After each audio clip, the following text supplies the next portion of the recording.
মৃত ব্যক্তির বাড়িতে বসে নির্লজ্জের মতো সে চা পানের আশা করে। এমনকি এমন কুলাঙ্গার আমি দেখেছি, এরা শুধুমাত্র নামে বড়, সেই মরা বাড়িতে গিয়ে চেয়ারের উপর বসে সে সিগারেট খায়। তার বাপ সাথে বোঝা যায় সে তার শ্বশুর বাড়িতে এসেছে।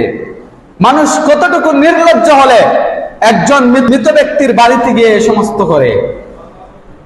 আপনার ইমানি দায়িত্ব যে আমার এলাকার একজন ভাই মারা গেছে, আপনার সাধ্য সামর্থ্য যদি থাকে তাদের জন্য কিছু খাবার নিয়ে যান, সবের কাজ হলো।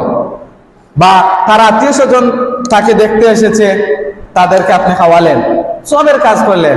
আপনি যে নির্লজ্জের মতো সেখানে গিয়ে চেয়ারে বসলেন, পান খাওয়ার আশা করেন, মরা বাড়িতে গিয়ে আপনি চা খাওয়ার আশা করেন, আবার এশকের তালে আপনি সিগারেটও ধরিয়ে দিলেন, সম্পূর্ণ নাজায়েজ। মুসলমান হিসেবে করণীয় কি?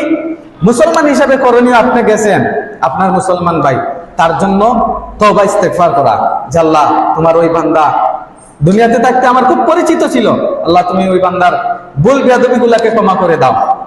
তুমি যা পারো কয়েক মর্তবা আপনি দুরূদ পড়ে তার জন্য মাগফিরাত কামনা করতে পারে।